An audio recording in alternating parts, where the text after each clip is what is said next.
السلام عليكم. ينفع اطلب منكم طلب؟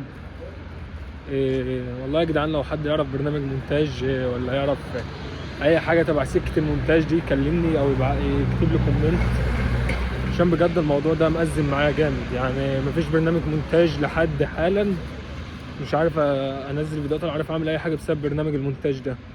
نزلت برنامج بس ما جاش سكه معايا، وعايز برنامج تاني. فيا جدعان بالله عليكم لو حد يعرف يكتب لي كومنت باسمه ولا اي حاجه، يكون مجاني برضو. كمان انا عارف حاجات بس غاليه بفلوس، انا عايز حاجه تكون مجاني. وبرضو في حاجه تانية، يعني انا كنت واحد من الناس اول ما بسمع واحد يوتيوبر ولا بتاع يعملوا سبسكرايب، يفعلوا زر الجرس، يعملوا لايك، واقعد اقول له الراجل ده هو بيعمل كده ليه؟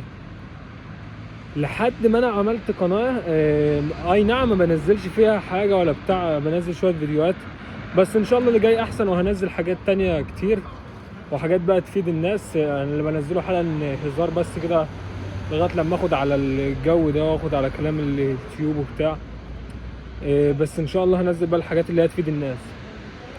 فيا جدعان ما حدش يستخسر فيها سبسكرايب، ما حدش يستخسر فيها لايك. اعملوا الحاجات اللي هم الناس كانت بتطلبها منكم، اعملوها معايا يعني. كمان اعملوا لايك وكومنت وسبسكرايب، اعملوا كل حاجه في القناه. ماشي تمام، يلا سلام.